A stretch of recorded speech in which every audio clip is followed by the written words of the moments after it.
Our guest today is an expert in communication, and he's going to tell us about a tool that will help you better communicate with 75% of the population in everything you do, from sending emails to running meetings, recruiting, sales, managing teams, and anything else that involves communicating to another person. Then my guest today will tell us just that. Ashley Boroda started developing leadership and public speaking skills at the tender age of 15. Ashley is a qualified coach and I'm a practitioner, which Ashley uses to develop people across a diverse range of industries, from hospitality, sales, recruitment, tech and education, as well as having spent 20 years working in media as a writer, performer, producer and agent. We are delighted to have this man with us today. Ashley, welcome to Talk Business with. Thank you very much, David. Lovely to be here. Oh, thank you so much. So you guys have a tool that helps the user do a much better job in the way that they communicate by knowing how the person they are speaking with best responds based on that personality type. Tell us about that, Ashley. So it's called IMA, spelled IMA, and for trademark purposes, it has a small I and a capital M and a capital A. But that's not important. The important part is that it's a non-psychometric tool. That's the really most important thing to say. It's not psychometric. It is really, really easy, straightforward, user-friendly, uncomplicated. And it explains important communication facts. The facts are this: everybody, you, me, everyone listening, everybody not listening, is like 25% of the whole world's population in the way in which they communicate. So it's about 1.95 billion people are like you in the way which they communicate, which of course is fantastic. The not so good part about that is that you're not like 3/4 of the world in the way in which you communicate. You have communication commonality with 50%, and then there's 25% of the world's population who, if you're honest, get right up your nose. And this is how they feel about you. So the important thing is to learn how to communicate with other people so that it is smooth and easy and successful. So I know obviously that people listening won't be able to see, so I'll describe this as best I can, and those who are watching will be able to see what I am showing to the screen, which is my animated version of IMA.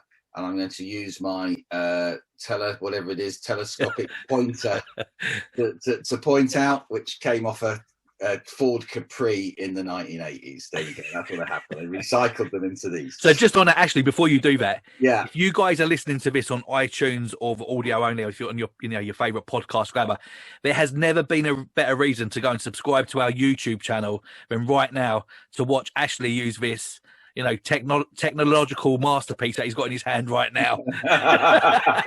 Go for it, Ashley. Yeah, I'm glad I've now found the best reason for people now to subscribe to watching it, which is great.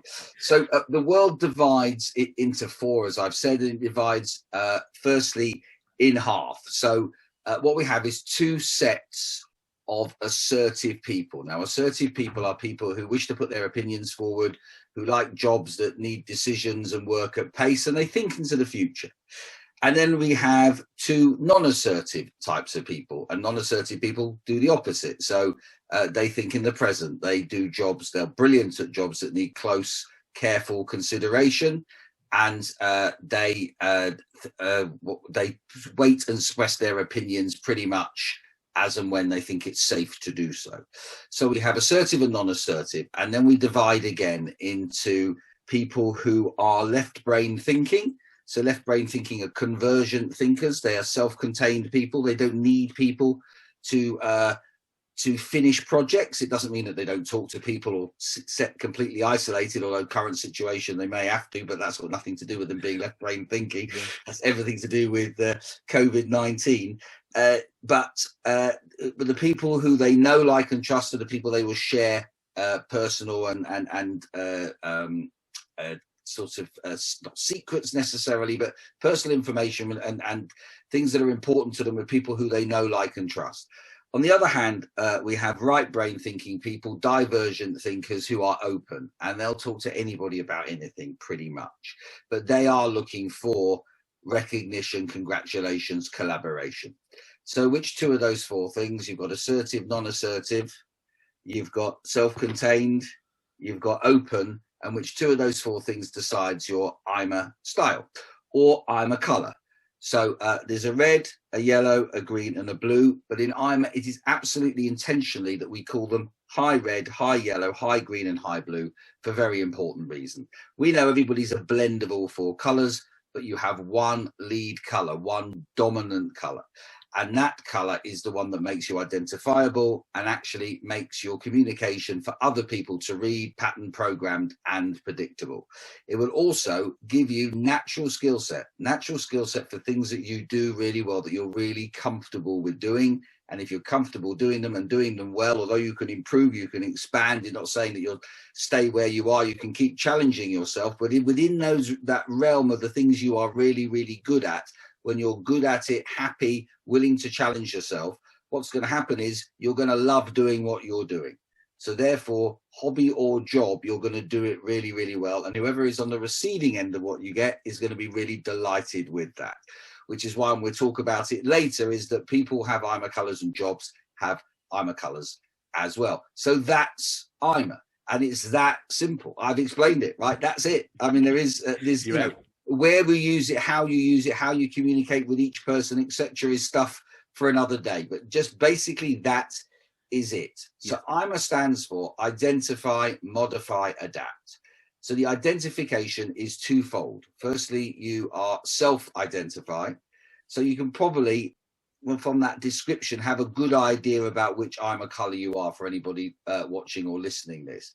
But what we'll do later is you'll be able to answer the IMA questionnaire. And it's not a test, it's a questionnaire. It's just got 10 questions. There's only 2 options. It takes a couple of minutes to answer. And then you'll instantaneously get an answer to say, yes, congratulations, you are high green, high blue, high red, high yellow, whatever IMA color you are.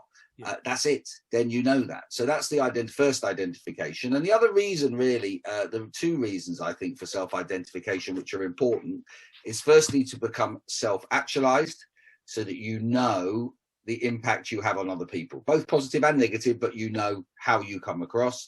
And the other reason is to, as I mentioned before, celebrate all those things you're really good at.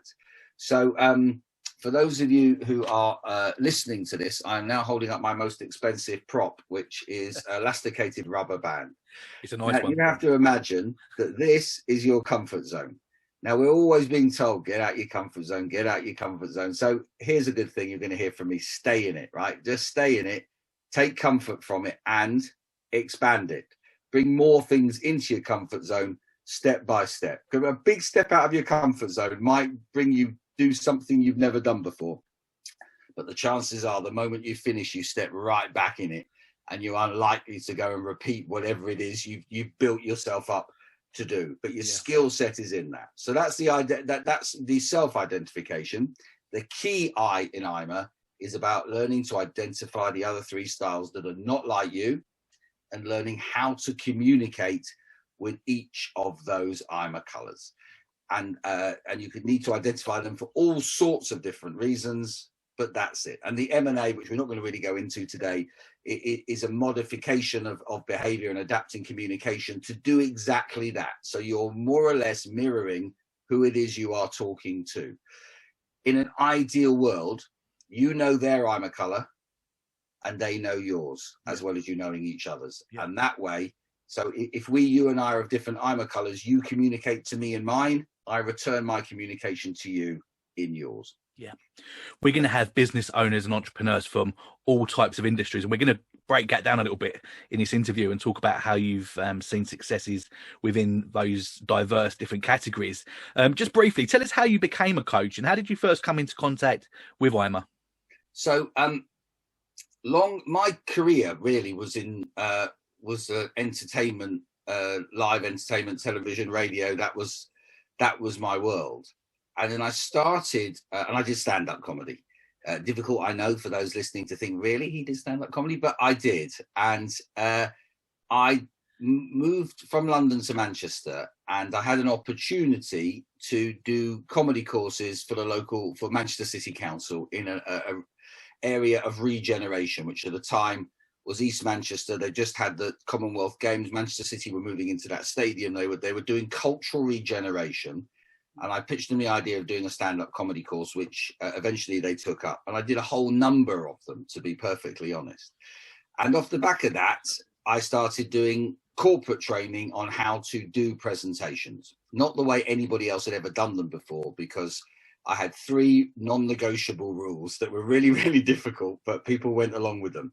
2 of them are quite difficult. One of them is really easy, but it's the easy one where I get all the problems with, because the backlash is remarkable.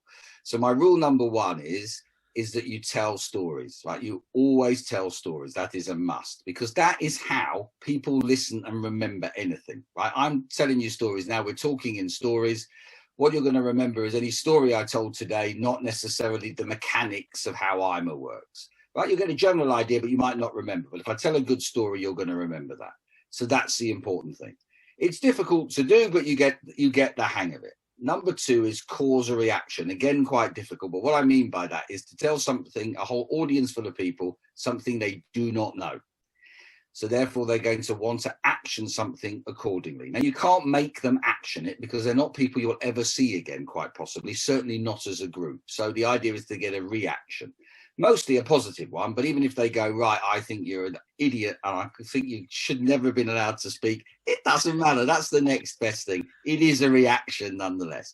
So they're difficult, but you have to work towards them.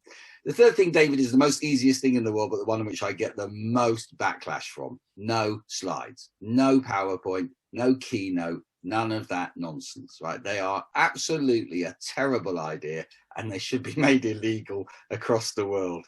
If I ever came into government, I would waste my first opportunity in passing law to make PowerPoint illegal because it's just such an awful thing. And it's a good reason. I mean, I think there's probably 1,000 reasons not to use it. I can't think of a single reason why you would use it, but actually there is an IMA reason for using it, which originally, to begin with, I didn't know. So here's the IMA reason, is you're there.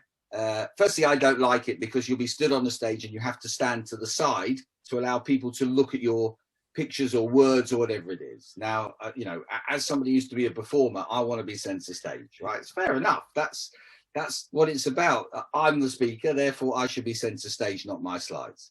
So I'm there clicking away on my little clickery thing. And as time goes on, the high reds and high yellows are sitting there thinking, get on with it. Move these slides quicker. Can't bear this. Come on, come on, come on. They're not saying it out loud, but they're all thinking it.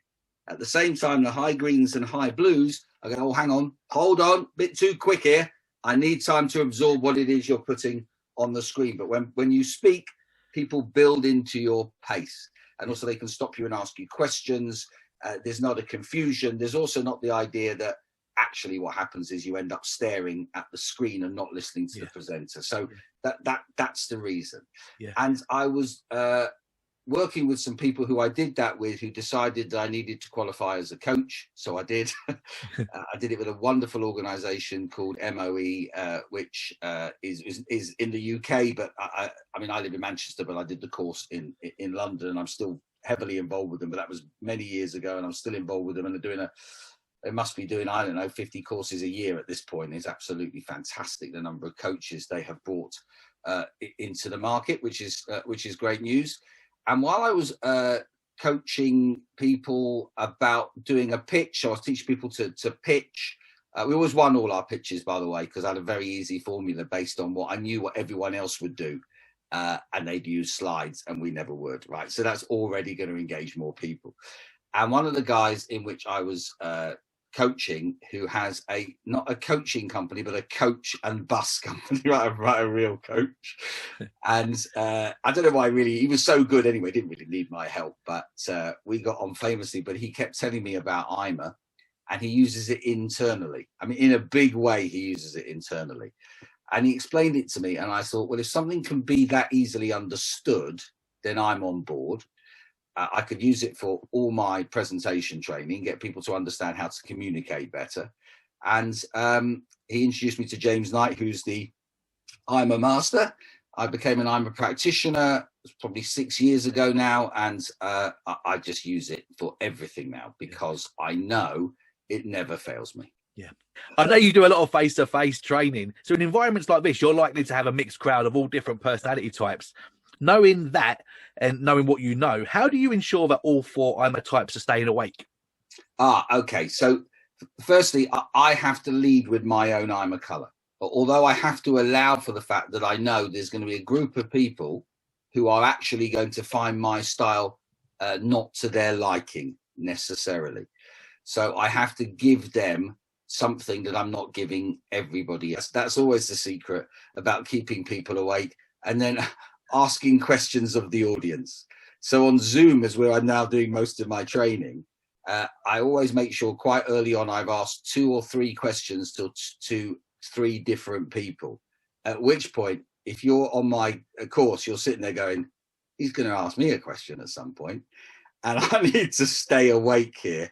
Otherwise, I'm going to look foolish in front of all my colleagues. So that's always the same trick I was used to do in the room. Also, in the modern world, and you say now this is probably going on for 15, 20 years, possibly, people looking at their phones or their devices or whatever it is while you're presenting. But I know I'm going slightly off topic, but I'll tell you this anyway, is the silent conversation you can have with someone is just fantastic. And all I do, so I'll be presenting to the room, I'll spot them, I'll ignore them for a few seconds, and I'll turn and just spend about 20 seconds only talking to them. So I'm just looking them directly in the eye. And then I come away and then I repeat that exercise, at which point they're saying to me, stop looking at me. And I'm saying to them, stop looking at your device. Then the second time I come back, they're going, you're looking at me again. I've got your message. I'm looking at you. There's no problem. At which point I'm saying, thank you very much for that. And then I'll move on.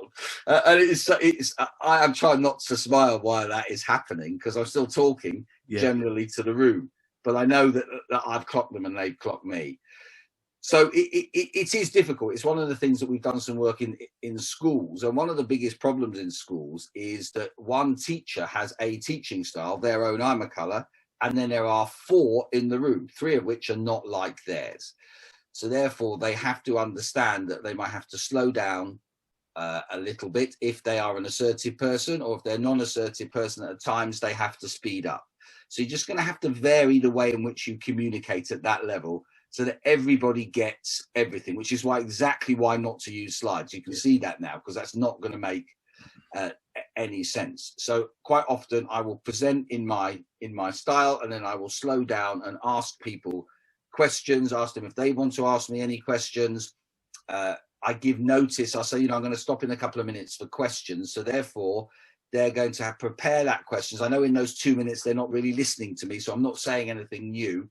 I'm just reviewing what I've said, because what they're doing is thinking about their question in their head, and that will give them time to think and then ask the question. Yeah. And at which point I'm answering it in a way that I'm not answering it at the pace that I naturally, because I speak quite fast. I know that. So I'm okay for assertive people, because I'm assertive. For non-assertive people, I speak too quickly. So I just slow it down. So you're just changing about, but taking into account who's there. Also, I can use my IMA questionnaire to find out who's what IMA color, if it's a room full of people who I don't know. If I've got time to spend time talking to them, which I try and do, but if it's in the room in the days when we talked in person, and hopefully, say, in 2022, we'll be back doing that again, I try and talk to as many of those people beforehand, so I get an idea of their IMA colors from talking to them, and also get to know their name as well. So at which point I can gain some knowledge as to what IMA color they are. And then, because it could be like I've had at times where I had a room in which something like 80 or 90% of the room were one IMA color. And on a couple of occasions, actually more than a couple of occasions, because we'll talk about jobs have colors. So this was a high green area in which most people were high green. So therefore, I'm not going to get instantaneous feedback from their faces. So I don't really know how much they're enjoying it at that point. So I do need to stop to ask them questions so I can start to engage them. So at which point I'm making it an almost entirely high green presentation, because that's who the people in the room are. Yeah. I've had ones where everybody's high yellow, which means it's really loud and noisy, and there's loads of feedback, and people saying funny comments and doing various things. So therefore you just pick up the pace and continue in that way. Yeah. For those people listening that may be involved in marketing, how can IMA be used to help deliver better results engaging their audience? Well, marketing is really interesting, because one of the things that because marketing is quite a one-size-fits-all solution quite a lot of the time. And what I'm trying to do is break the one-size-fits-all solution model and try and make it more specific to each of the styles of communication. People also respond to messages in a completely different way. And therefore, actually, for marketing, you need to think who your market is, what IMA colour is most likely and dominates that area, and then tailor it specifically to that, or have 4 versions, if necessary, of your marketing message. And some people might poo-poo that, but if you look at McDonald's is a great example of how, if you think about McDonald's advertising campaign, there's normally more than one running at the same time. They're running aimed at different ages, at quite often different demographics, regionally, and even middle class, working class. They've worked that all out. So at the moment, there's one about delivery, and then there's another one about a mother who gives her old car as a birthday present to her son. Do you mean? And these are all running at the same time. So, you know, some will be more about, you know, Happy Meal related or whatever it might be, but they're still running them at the same time. So marketing doesn't have to be a one size fits all. And we know that it isn't, because also, as I said, people respond differently depending on their IMA colour. People buy differently because of their IMA colour. One of the things, if you go on a sales training course, the trainer will probably say that people buy from people. Well, arguably, I'm not sure that's right, actually. I know that certainly that right brain thinking people buy from people. So high blues will buy from you if they know that you're a nice person and they feel safe in purchasing from you and need reassurance. High yellows certainly buy from people, mainly from each other, right? They mainly buy from other high yellows, and they're going to do it based on their relationship with you as a person. High greens are much more interested in the product and how it works. And high reds, it's about how much better they're going to make them feel. Is it going to save me time, save me money, make me better, get ahead of the competition? Yeah. That's what they're interested in, right? And at the end of it, they're going to try and get a better price from you, quite simply. They're not bothered about the relationship with you. So therefore, you have to allow for the fact. So I'll just quickly run through. This reminds me to do this. I'll get my pointer back out. So high reds are goal-driven people. Yeah, that's what they do. They're very, very assertive. They get on and do things, and they lead, and they want to succeed. And they're very, very time aware, their time, right? They decide. If you spend 3 hours in a conversation with a high red and you're not a high red, it's because they have decided they're giving you 3 hours. If it's 20 minutes or 3 minutes, it's because that's what they've decided. And that's how you communicate them. It's about, like, you know, be dynamic, be brief, get out of their face, right? That's exactly what it is they're looking for. So high yellows are also assertive, but they're ideas driven people. They're open, they're talkative. They want to talk to everybody. They love to communicate. No one has ever said about a high yellow, oh, I didn't notice that he or she was in the room. It's very, very unlikely. They do make a lot of noise.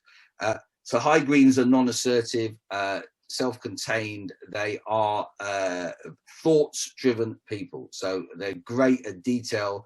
Accurate is a very, very important part of their life. They will be very accurate with you, and in return, that's what they want. So communicating with high green is about detail and accuracy a lot of the time. And high blues are open, and they're not assertive, but they're amiable, warm, friendly, feelings-driven people. So always say the most important thing is identify the IMA colour you're with. If you know they're high red, don't mess with their goals, right? Don't get in their way. You're going to get hurt, right? That's how that's going to work. They're going for it anyway. With high yellows, don't mess with their ideas necessarily if you want to keep on board with them. But equally, if you don't like the idea number one, they have hundreds of others. So it's just a case of picking one that they like, really. High greens to say, don't, give them time to think. Silence is something that you ask them a question and they don't answer. Don't fill the gap, right? Just wait for them to speak. Otherwise, you might throw them off because they've got something brilliant to tell you. And therefore, don't interrupt. And again, for high blues, it's feelings driven, so don't upset them. There's no need. When they're at their greatest, when they feel confident and happy, and they love communicating and love talking to people, but they might not necessarily initiate a conversation with you. You might have to start the conversation, but you'll get a very warm welcome when you do. Whereas the assertive version, a high yellow, is going to start a conversation with you, whether you like it or not. And for those of you avoiding conversations with high yellows, just don't look them in the eye, right? Once you give them eye contact, that's as far as they're concerned, that's the key to the door, and they're going to have a conversation. I know you've done a lot of work around recruitment. What should recruiters be looking at when bringing people on board, and how can IMA be useful? Right. Okay. Now, this is something I feel really, really passionate about, because there's a lot of people who are miserable in their work. There are people who get recruited and then have to leave. I was told recently, and I've got the figure written up, so I'm looking for those looking at me slightly above the screen, because I've got it written down, 3,515 working days in our life. 3,515, that is loads. So you want, say, you'd probably like 3,500 of them to be really good, wouldn't you? You accept that you're going to get the odd bad day, right? Even if you had 3,000, you would be delighted, but most people do not. And where recruitment goes wrong is simply this. So what IMA does, we have a thing called the IMA Talent Finder, and we have a process. We reverse engineer it. So we're not looking at people to begin with, we're looking at the job. What does the job need? And we give it an IMA color. And once we've given it an IMA color, we have a process to help employers find the right person. So the idea being is there is a process that by using IMA, you're going to remove pretty much all three other colors from applying to begin with, because we with the way in which it is pitched directly to that IMA color. Now, you might get some hangover with those who have got commonality with you, but you'll get nothing from the people who are opposite, which is a brilliant way of filtering out what would be quite painful. It then also removes the idea that you're looking at people's job title, experience, references, CVs, etc. You're looking at the idea, I need this IMA color for this job. Then you can use the IMA questionnaire to find out exactly that person's IMA color. And then there is a process, as I said, in which to attract them to the job. Then I would leave employers to their own devices to narrow down who it is they want to put through to the final stages. But then once they've chosen that IMA color, the useful work I do then is come back to them and we devise a process that is specific to the IMA color. It's not a one-size-fits-all solution. So a good example would being is, it's a high-tech job that needs a lot of detail, a lot of attention, and you know that a high green is going to be the best person for that job. If you then go through the process, you narrow it down to a number of high greens. If you don't have a high green process for recruiting them, you're not going to like any of them, because the chances are they are being recruited, not entirely so, quite often it might be by other high greens, which is fine, but there might be by other high reds and more danger high yellows. High yellows are completely the opposite. So you imagine as an employer, then you are leaving that to your own device and you're just going by the normal processes. You narrow down, say, to 3 people, you then interview them, and there are 2 high greens, which is fantastic because it's a high green job, and 1 high yellow. I'm just using this as an example because I've come across it many times. And the high yellow gets the job, and then it doesn't work out. And then the CEO, whoever of that company, then repeats that process again, and the same thing happens. And then if I'm lucky enough to work with them, at least they're honest enough to say that they realize that it's their choice and they keep getting it wrong, but they don't know why. And I say, well, what in the end made you give person A the job rather than B or C? And I would say 80% or more, David, of the time, they say they interviewed well. That's what they tell me. And I see, but if you've got a high yellow in the mix, they would be dishonoring their IMA color if they couldn't interview well, right? This is what they do. They are communicators. So the opposite of high yellow is high green. And you've now got the opposite person in the job. The job role doesn't need any external communication. It just needs them to do the job. And therefore, you've employed the wrong person. Now, according to lots of organizations, that will cost an employer around £130,000 sterling. Right, each time. So already in the example I've given, that's £260,000. The biggest expenditure is you waited 6 months before you've decided they can't do the job. You paid them half their salary and they've not done the job. And then there's all the other expenditure that comes on accordingly. All the work that you haven't been done, all the things that you've lost as a consequence of that, as opposed to your time and other people's time, recruitment fees, reputational damage, etc. They put those all in a mix and come up with that figure. I think it's more than 130, but I've rounded it down as to not sound so frightening. Yeah. So you can imagine that I can save any employer £130,000 instantly, as long as they only make the mistake once. Yeah. If they make the mistake twice, I'm saving them £260,000. And the idea is they still have to choose which person they want. I'm not going to do that for them, and I'm not a recruiter, but the recruiter obviously can help them do that. All I'm doing is putting a system in place that's saying this job is for a high red, high yellow, high green, or a high blue. This is the process for doing so. And then you can choose which one of the high red, high yellow, high green, high blue you want, as opposed to choosing the person from a whole pool of IMA colours, depending on job title. Is a terrible problem. If you then say you recruit, I've had this in a company where they wanted a relationship manager, high yellow job, they have a high green. And I said to the CEO, how come? And they said, and it was an interesting debate because he didn't know the answer. And I said, I'm not asking you this question because I know the answer. I'm asking you the question because I really want to know what's going on. And he actually found the reason. He said that was her job title before she came. So when he went out to a recruitment company, he said, I need people who are doing this. So they're going and headhunting those people. And then she worked for a very reputable company for quite a long period of time with a fantastic CV. She, even though high green, obviously the interview process was fine and she got given the job. And I said to the CEO, what are you going to do? And he said, well, you know what, when I go and really spend time in, he's high red, encouraging her to do things, she does them really well. And I said, you know, when she leaves here, does she think I said, do you think you'll get mentioned on her CV? And he said, no, of course not. And I said, and her previous CEO wasn't mentioned when you employed her either. So the point being is, had you put the right person in, now you factor in how much of your time is taken together to be successful. She's not worth her salary. I mean, that sounds unkind. She would be much better doing a high green job. Although we did use her for them to get a massive piece of business over the line. And this is exactly how IMA can also work.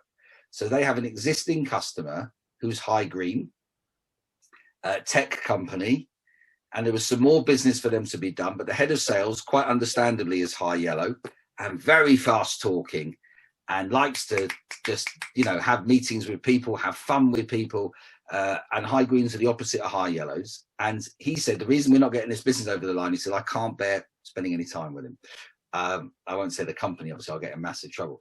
But what actually happened was that we sent the high green person into that meeting and that business got done. Yeah. So the idea is the external relationship was really, really important. It wasn't the customer with the issue. It actually was the sales guy who just said, honestly, he just said he wants to spend hours going through things. And I've got other things in my diary. He's got a high yellow diary with he's seeing 5 people in one day. And this guy wants to spend all day with one person. Yeah. So I said, let that happen. Send someone who's happy to do it. No sales took place. There was no traditional sales process, which was to the high greens liking. So on the idea, yes, that people buy from people, but he was buying the detail. That's what he was interested in. He's not buying her. He's got a relationship with the company. And she got it over the line by not trying to get it over the line because it was a perfect match. As you're talking, Ashley, I can imagine there's lots of people, listening, thinking, oh, wow, this makes so much sense in terms of how they recruited in the past. If those listeners are thinking, well, we've already recruited and that person's already in the business, how much success have you had in reclassifying job roles and moving people around within the business so that they are, they don't want to get rid of that person, but they think that they could be used in a more effective way, thinking about the IMA principles that you've just spoken about? Yeah, no, I've had quite a lot of success with that. And there are 2 things, one of which more or less came as a consequence of something else. So James Knight and I started with me and then I got him involved. We introduced IMA into family mediation. So couples who are getting divorced have to be offered mediation. And if they accept it, mediators, so Resolution, who are the industry body for family law in the UK, have adopted IMA. And a number of their family mediators use IMA, and they use it very successfully. And the first one we worked with, I took her out for lunch and I was saying, how's it working? She said, you know, it's working even better than I had imagined. And I said, well, tell me more. And she was a bit guarded to begin with. And so, you know, I can't really tell you detail. I said, I don't need to know names. I just need to know some general principles. So she was umming and ahhing about it. And I said, well, tell me one thing that has changed. This is what about being a coach. You can always find a coach question to ask. And then all of a sudden, you know, when you've hit it by getting the answers that you're looking for, or the answers you weren't expecting, which in this case, I wasn't. But I got real learning from this. She said, we've depersonalized the whole process. So rather than talking about person A and person B, who are in the process of considering divorcing, what we're talking about is two IMA colors. So let's say, for argument's sake, because this example she gave was high red and high blue. So she knew then why there'd be a problem with high reds and high blues, because they don't have any commonality to begin with. So she had a conversation with them individually, asked them to answer the IMA questionnaire, and then she gets the answers. And when she first meets, she can discuss about IMA and why you would clash and what would happen and how high reds communicate, how high blues communicate, what they like, what they don't like, based on the training I had given her. And of course, people are laughing at that because it's depersonalized. That's the point. They don't take it personally. And, you know, you're high red. It's so far away from being that person. You go, yeah, I'm like that. And they go, yeah, he or she's like that. And that's how that works. Also reckon there were 3 less mediation sessions, or was it 2 less mediation sessions? I can't remember, as a consequence. But I learned from that depersonalization. This is going to be useful. So I worked with a client, one of my coaching clients, and he said, I have a problem where I want to move people. He had a PR company. I want to move people around accounts, and people just don't like moving, which is true. People don't like change. So I said, well, why don't we train everybody on IMA? We'll spend the whole day training them on IMA. I said, I'm going to then go away and you need to spend like a month embedding it. So everyone's talking about their IMA color and everyone else's IMA color, all your clients' IMA color. So they're just talking about it all the time.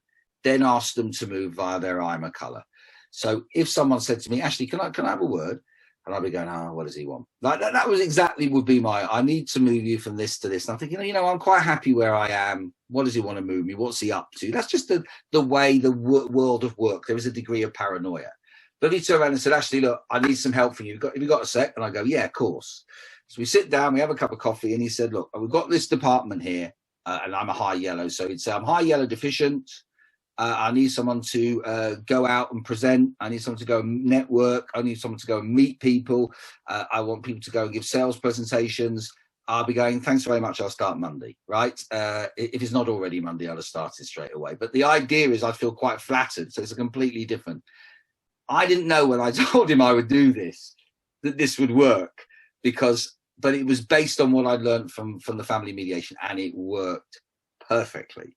In addition, so the majority of the people who worked in his business, so he's a high red CEO, most of the people who worked in his business are high yellow because it's a high yellow job, PR, no question. But he had one high green in his organization, and he said, I really like her, which he would because he's high red. She was relatively well connected, which is one of the reasons he wanted her in the company. And he said, but she's not really getting on with the high yellows. And I said, that's because the high yellows are not getting on with her. That's the reason. She's a fish out of water.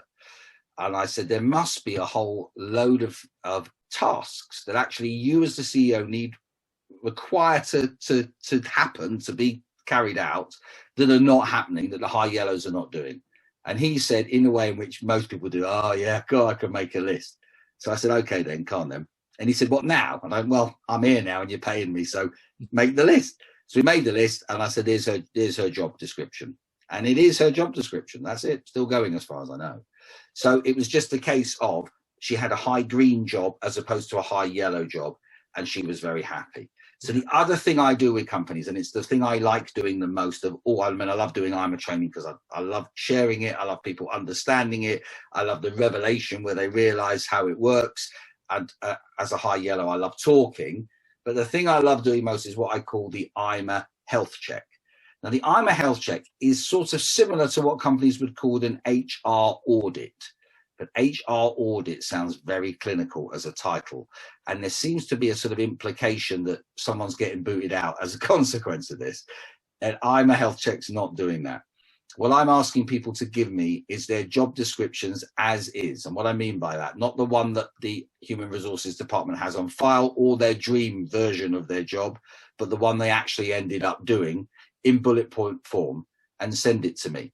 In which point, line by line, I'm giving every role an IMA color, because I can identify who's the best IMA color for doing that. So if, for instance, they are, like me, a high yellow, and there are 3 roles which are high green, those high green roles are coming out of my role. I might get something else in return, but someone else is getting those things, a high green, for instance, who really likes doing them.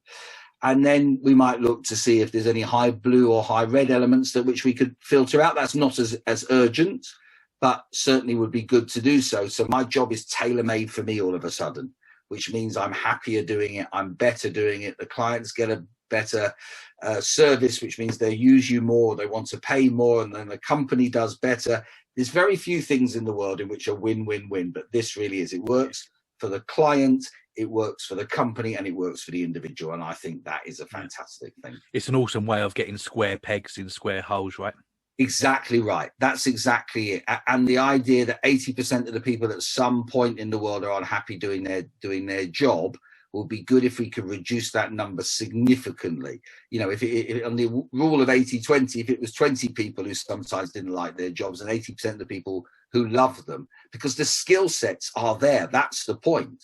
But the point is that if you're measuring people incorrectly and giving them the wrong jobs, I'm not saying that they can't improve or learn it, but at the pace in which you need things to happen, it's not going to work for you. Yeah. So I've done some lovely work. It's only been interrupted by COVID, really, but with my local McDonald's franchise, in which we IMAtized all the jobs there. Now, there are 3 restaurants in the franchise, and to begin with, for various reasons, only one of them took up IMA. Now, I was a bit frustrated about that, but actually it couldn't have been a better thing, because I have measurements compared to what worked and what didn't. And that branch started to fly, especially in the area of customer satisfaction, which McDonald's measure a huge amount. They have a thing called food for thoughts, feel good moments, and the public feedback, their opinions. And this one branch, which was nowhere to be mentioned in the world of customer service, is now in the top 20% of the UK restaurants, which is a fantastic achievement. The others are now joining in. They're now in the top 50%, but they weren't doing it before. And that's because your front of house are high yellows and high blues. They are people who want to talk to you, even if they're just saying hello, or they're not freaked out by someone coming and saying hello to them. It's just things that they feel very comfortable with. And one of the, not this branch, but one of the other branch managers said in the training, well, surely high reds and high greens can do that job in the dining area. And I said, of course they can, but they probably don't want to. And that's the difference. Yeah. The idea eventually a high green within probably the first hour there is going to avoid the eye contact of somebody coming in and think, well, I haven't noticed them, they've not noticed me, and they'll carry on cleaning the table or whatever it might be. So there's no interaction. And at some point, a high red's thinking, why am I having this inane conversation with these people all the time? And at some point might snap. Yeah. So therefore, they do brilliant work, which is less measured by McDonald's, but they do brilliant work in the back end of the restaurant. So imagine the process of driving through, you're meeting, hopefully, or you will do in this one restaurant, a high yellow on the microphone, right? Broadcasting, talking, placating if necessary. Fantastic. The order goes in to a high greens who are making sure it is accurate as ordered, with high reds who are racing against each other to get their orders out first. Because the idea is they want you out in 2 minutes. You order, you pay, 2 minutes, you've driven out. So that's all three of the 4 colours certainly working together to make that happen. You walk in the restaurant, you're going to meet high blues and high yellows who are going to want to talk to you, who are going to welcome you. If you don't want to talk to them, they'll just let you get on with it. Remember, there's a lot of table service and stuff that goes on now that never used to. So there's lots of different options, and it needs a lot of different skills.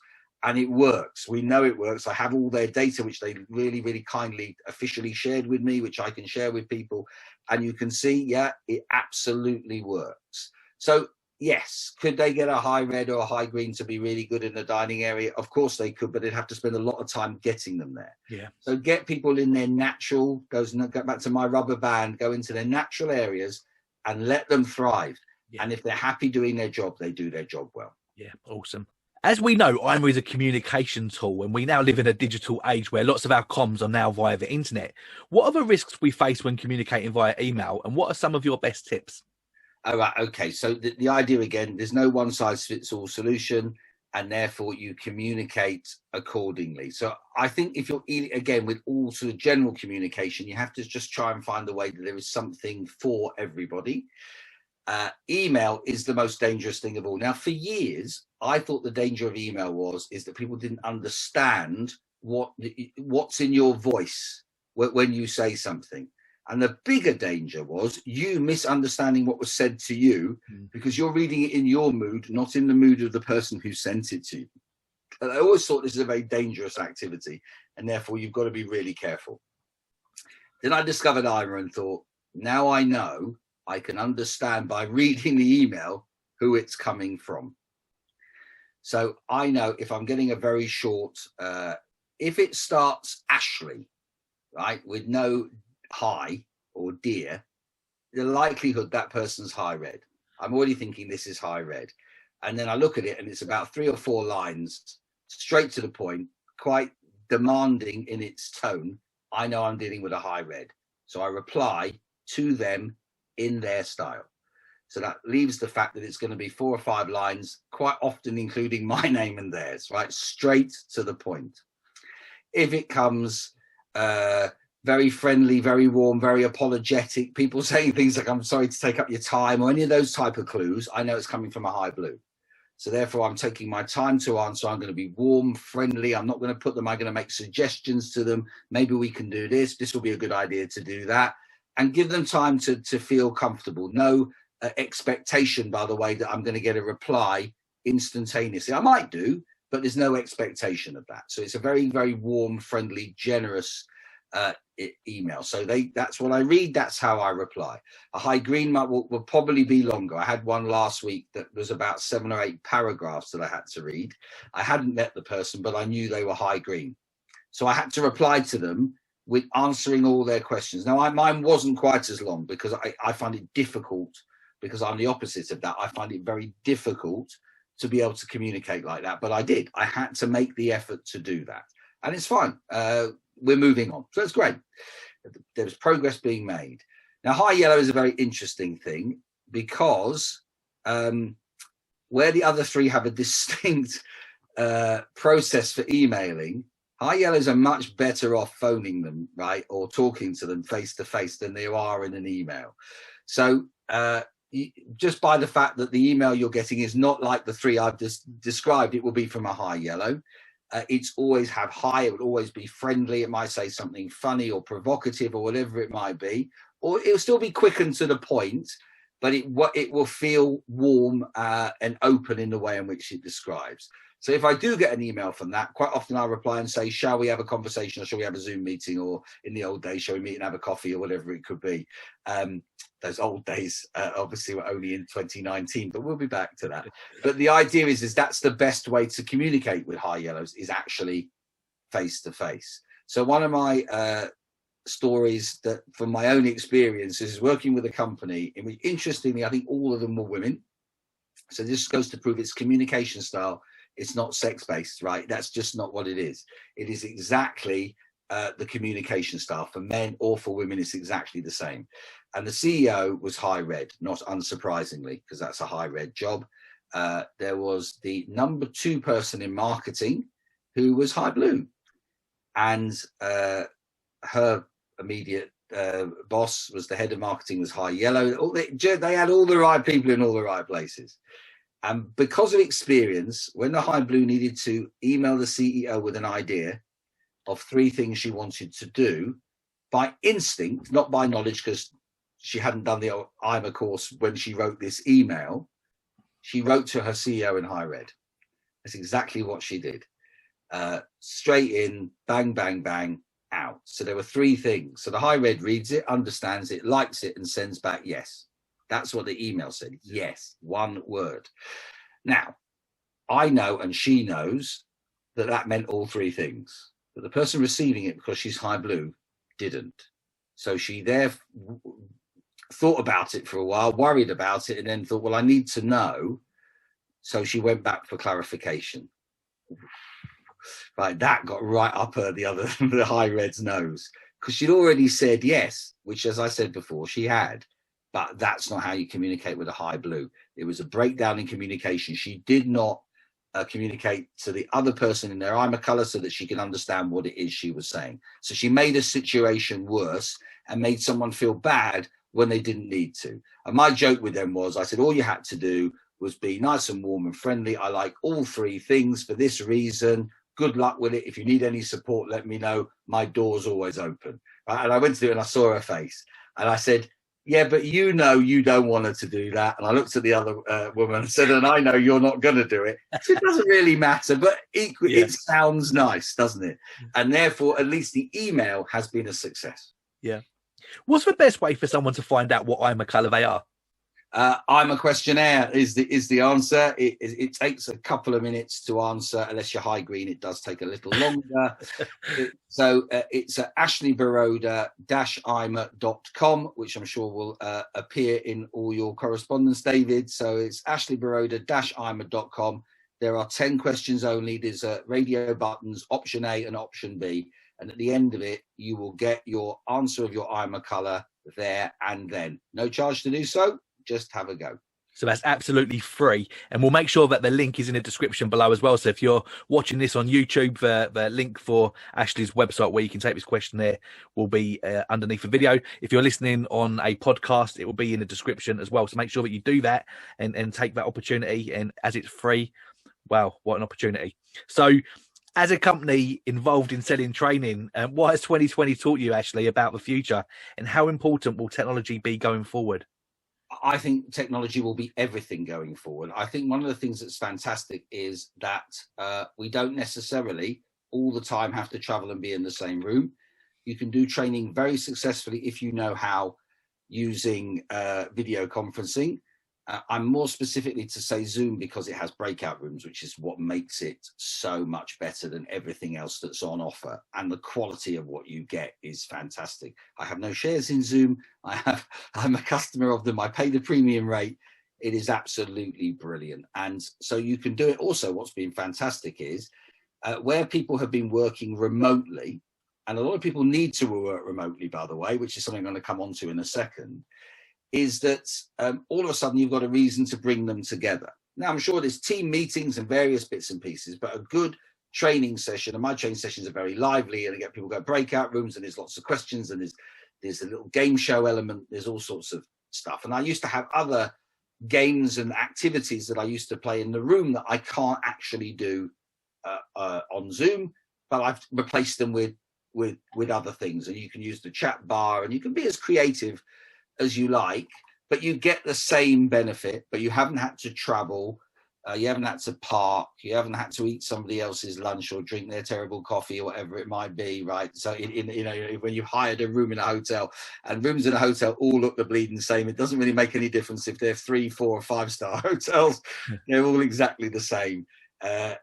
So this way, I think technology plays a huge part, and I think for training companies, what we all need to do is push the video conferences to give us more facility to improve even more what we're doing, because I think it's fantastic. Now, at some point, I like to meet people in the flesh, but if you've already met them in the flesh, let's say, going forward, and you've got follow-up sessions, then you can do them like this. Yeah. And I think that's how I'm going to, once everybody's vaccinated or whatever it might be, everyone's allowed back in a room together. I have the IMA training is in 2 half days, so I do, possibly I definitely would prefer to do the first one in the room. Second one I can do on Zoom. Yeah, room 1, Zoom 2, right? Really, really nice and easy. And so I also think you can extend your offers. I think I've done that a little bit. I haven't done it enough. I need to think about what else I can do to use technology for training. But also the other thing about it is, and this is a big thing I advocate generally for, is the beauty of video. The beauty of video meaning is that in a moment, if you're making note and having a thought comes to you, the presenter, the trainer says something, you go, oh, you know what, that's made this. And you're making note. While they're still talking, you can't be listening. You're hearing it, but it's not going in. If it's like this, you can then reverse it back, and 2 minutes or 1 minute, whatever it is, and then you haven't lost that moment. I want all learning. Schools particularly, you want that. I'm hoping that schools will take the benefit of this remote learning that they have to do as a way forward of pivoting what they do with learning anyway, because it's such a wonderful opportunity that we should be using. But video, using technology, I should say, I didn't finish that sentence, that video is certainly going to play a massive part. Yeah. If you had someone listening that wanted to start a training business, what advice would you give them? Try and, well, firstly, only train on something that you love. I think everything has to be done with love and passion. That's the first thing. And then really looking for a niche where possibly no one else is operating. And although, for instance, with IMA, I'm operating in an area where there are other people doing communication training, and there's a whole host of psychometrics, but there's only one non-psychometric. So therefore, I'm working pretty much only in an area with other IMA practitioners. I'm not working in an area where anybody else is doing what I'm doing. So I think that's important. Or try and find something that is a new twist on what exists, not just for the sake of it, based on the fact that you know that it works and there's enough evidence to prove it. But quite often, I've not done this for a while, although I've been to loads and loads of webinars since we've been in the current situation. I used to enroll on, and it's not exactly a cheap bit of research, but you go and enroll on training courses. And you have the fact that you keep getting followed up from them, even though you're only there really just to poke your nose in to see what other people are doing. But quite often I've been to training courses of stuff I learned 30 years ago. And I'm thinking it's just the same thing. And some of those things actually have been disproved, but they're still in the mix. Yeah. And that's the other worrying thing, is that training doesn't cooperate enough, training organizations to say, there's enough organizations to say, we've learned these things, they're not true. So I did a body language course years ago, and it turned out a lot of it wasn't correct. So I was reading, along with everyone else, people's body language incorrectly. And if you're a presenter standing in front of a room and you see a lot of people with their arms folded, right, we were always told that's because they were being defensive and they didn't like it. And that just isn't the case. Yeah. In the world of comedy, in a stand-up, you can imagine, say you're in a room and just for argument's sake, there are 100 people. And as the comic, you are doing brilliantly. As the parlance is, you're storming it. And you're almost on automatic, right? And you're there and everybody's laughing except one guy, right? And you'll be able to spot that person while you're on the stage. And you're doing really well and you're not thrown by this, but the back of your mind, you keep thinking, what's his problem? And it's really weird how that becomes an obsession. And yet, and this has happened so many times that I know, and stand-up comics will tell you this, at some point, as you come off, you go and get a drink. And one of my guys who I used to manage as a comic was having that exact experience. He came off, I bought him a drink, we sat at the bar. I knew what he was going to say to me. And we clinked glasses, and I said, that was great. He said, yeah, it was. He said, did you notice that miserable sod who wasn't laughing? And I knew he was going to say that. And I said, yes, I did. He's over there. And then Steve said to me, and now he's over here, right? He was coming towards us. And he comes up, and I was thinking, I don't know what he's going to say, but this is what he said. That was great, mate. Loved it. We were both stunned. So he's high green. That's what it turned out to be. I didn't know about Ivor at that point.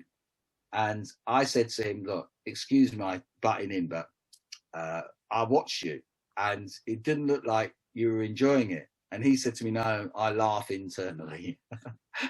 So I said, when you go to a comedy club, just do us all a favour and laugh out loud, right? It's just much easier. It is. I know that he's getting paid to do this, but the currency really is in laughter. And that's what he wants. But I now understand that he was loving it and probably processing the jokes or doing whatever he was doing. And he wasn't showing that on his face. Yeah. So also I know there are people who cross their arms because it's comfortable, not because they hate what I do, because I can tell from their reaction in other areas that they're really participating full-heartedly. Yeah. Ashley, thank you so much for your time. I've really enjoyed speaking to you today. Do you have any closing thoughts? And also, please tell the listeners how they can keep in touch with you. So my website is ashleyboroda.com. You can certainly get in touch with me via that at any time. Please click on and do the IMA questionnaire, so you know which IMA colour you are. You can contact me and say you are high, red, yellow, green, blue, whatever it might be. So also in advance, I know who it is I'm talking to, although if I match your name into my system, I would have noticed that you've answered it, so I can find it. Anyway, quite often, mostly people, when they answer it more than once. If it comes out twice to be the same, it is correct. It's normally correct the first time.